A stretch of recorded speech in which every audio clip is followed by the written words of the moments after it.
आपको ले चलते हैं आरसीपी सिंह के पास, क्योंकि ये वही व्यक्ति हैं जिनको आधार बनाकर एनडीए से रिश्ता नीतीश कुमार ने तोड़ा था। मेरे सहयोगी ने उनसे बातचीत की है, जरा ये बातचीत सुनिए। आरसीपी सिंह हैं। आरसीपी सिंह जी, आपकी वजह से बताया जा रहा है कि पूरी सरकार पलट गई, पूरी व्यवस्था बदल गई। आप कितने जिम्मेदार हैं? देखिए, मेरी वजह से नहीं, बिहार की जनता ने 2020 में एनडीए को स्पष्ट जनादेश दिया था और बिहार की जनता ने उनको ये ताकत दी थी कि भाई उनके लिए काम किया जाए, लेकिन इनके सबके नियत बदल गए।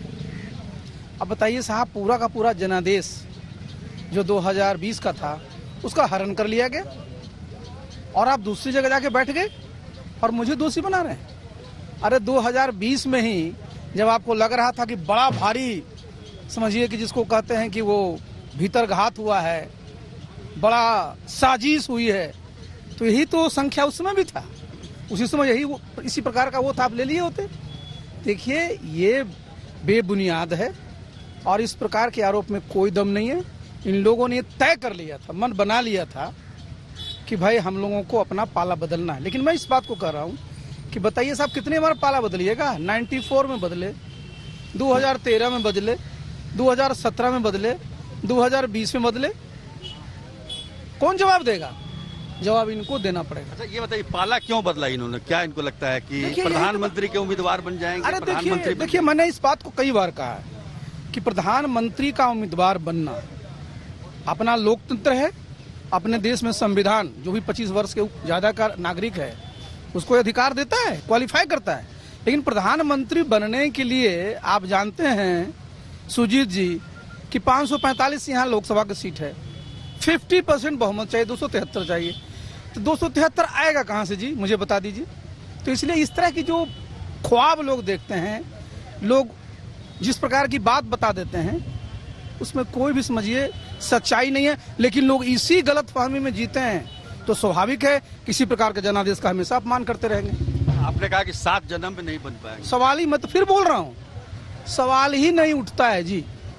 क्या जो आप कह रहे हैं कि 7 जन्म में नहीं बनना है, नहीं बन पाए ना? बहुत सारे लोग बने ना, पीछे चंद्रशेखर जी बने। वो कब बने थे? उस समय क्या परिस्थिति थी? अपने देश में देखिएगा, बीच में कितने प्रधानमंत्री बने, 3 महीना, 6 महीना, 2 और चंद्रशेखर जी इस समय बने तो उसमें परिस्थिति दूसरी थी। आज क्या परिस्थिति है?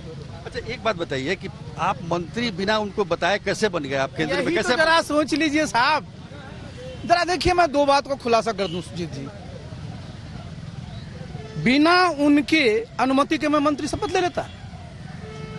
उनकी सहमति थी, वो भी जानते थे, राष्ट्रीय अध्यक्ष जो भी हैं वो भी जानते थे। अब लेकिन अगर खुल्लम खुल्ला कोई सफेद झूठ बोले तो मैं क्या कर सकता हूँ? वहां से बता दीजिए। मैं मंत्री बना, उसके बाद 31 जुलाई को राष्ट्रीय कार्यकारिणी की बैठक क्यों बुलाई गई? कि चूंकि मैं मंत्री बन गया हूं तो एक व्यक्ति एक पद, मेरे पास राष्ट्रीय अध्यक्ष का भी पद था, तो हुआ कि भाई आप राष्ट्रीय अध्यक्ष पद से इस्तीफा दे दीजिए। तो आप उनसे मांगिए ना कि 31 जुलाई 2021 का श्रीमान जी नेशनल एक्जीक्यूटिव को जरा वीडियो दिखाने दीजिए, क्योंकि नेता लोग भाषण दे रहे थे तो क्या कह रहे थे, कितने बार धन्यवाद, कितने बार बधाई दे रहे थे। और जितने, हम किसी का नाम नहीं लेंगे, जितने पार्टी के मंत्री थे सबने हमें बधाई दी। नेचुरल है, सबकी सहमति से मैं बना था। क्यों बोलेंगे वो ऐसी बात क्यों बोल रहे हैं कि हमसे बिना पूछे बन गए? क्या वजह? वो सरासर झूठ बोल रहे हैं और इसलिए बोल रहे हैं क्योंकि उनको पल्ले बदलना है, और कोई कारण नहीं है जी। अभी आपका क्या मतलब? मैं तो हमारा बताया, कहाँ है आप? हम तो देखिए बिल्कुल सड़क पर हैं और मैं, हमारे कार्यकर्ता गांव में रहते हैं जी, और मैं गांव जा रहा हूं, पूरे बिहार में जाऊंगा, कार्यकर्ताओं से हम संवाद करेंगे, कार्यकर्ता जैसा कहेंगे वैसा निर्णय लेंगे। अभी कहाँ कार्यक्रम? अभी हम जरा हमारे गोपालगंज के कार्यकर्ता है, उनकी बड़ी दिली इच्छा थी कि वहाँ जाकर के जरा गोपालगंज से क्यों शुरुआत कर रहे हैं आप? अरे शुरुआत हम नहीं कर रहे हैं। अच्छा। हमको कई जगह से लोगों को बुलाया था तो बोला कि वहाँ थावे माँ के मंदिर में आकर के जरा आशीर्वाद ले लीजिए, तो मैं सुजीत जी जा रहा हूँ आशीर्वाद लेने। बीजेपी में जाने का अभी आपका?